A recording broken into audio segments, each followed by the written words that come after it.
Hello there, Bookfighters. I've been reading Will Grayson, and isn't it funny how two things can be true at the same time? I mean, I both liked The Fault in Our Stars and didn't like The Fault in Our Stars. I didn't like it because I didn't have an enjoyable experience reading it, and yet I did like it because I recommended it to a friend. I said, you like this book? Take this book. You will like it, and sure enough, they did.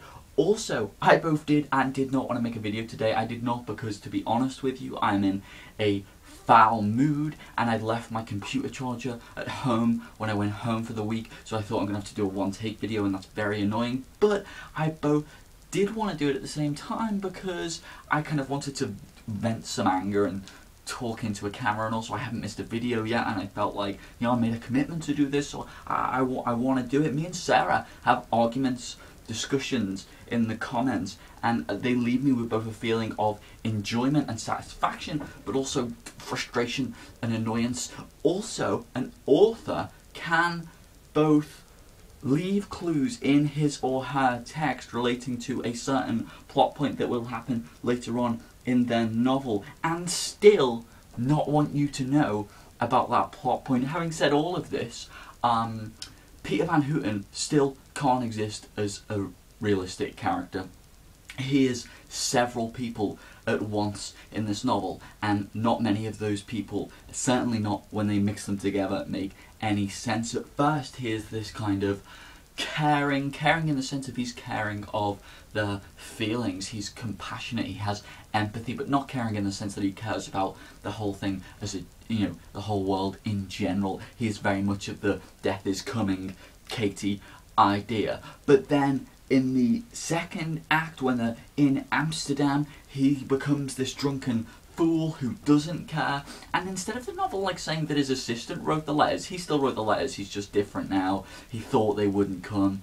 Oh, alright, that's a bit unrealistic, but you know what, and also it felt cheap. It felt cheap because I kind of liked this character, and I'm not saying John Green should satisfy me and my needs, and you know, you shouldn't like everything that an author writes, but I liked this character, and then it just felt like there was no real reason for him to turn sour. It felt quite cheap. I felt it annoyed me, but I accepted it. I accepted it. This is John Green's book, and I will take that. Okay, he is a bastard. He is a bastard. But then in the third act, and it's the weirdest of the three in the third act, here's this kind of mesh of the first two together. All of a sudden, this person who didn't care, and it was all lies. Now that's all lies, and we've been double bluffed, but he still isn't quite the compassionate person that he is at the first time. He's kind of a mix of the two, and he comes to the funeral, and he offers some advice, and it's very strange.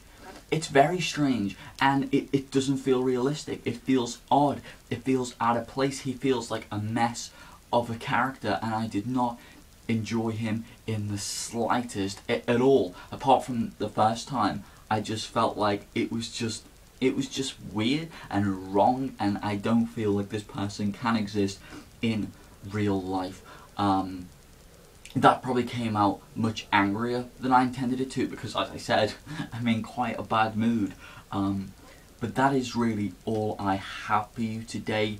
We have 2 more days left of The Fault in Our Stars, and then we will be moving on to The Importance of Being Earnest by Oscar Wilde. And Katie is right, you can read that book in a day, so do so. Come and join us for the fun and the conversation. It will be magic, it will be wonderful. It's a very fun, quick read, and until then, let me know in the comments what you think of Peter Van Houten, and I will tell you whether you are right or wrong. Sarah, that was a joke.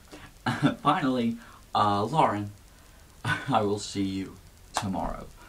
That was quite good. That was quite good, wasn't it, for one all out there. Okay, I'm going now. Goodbye.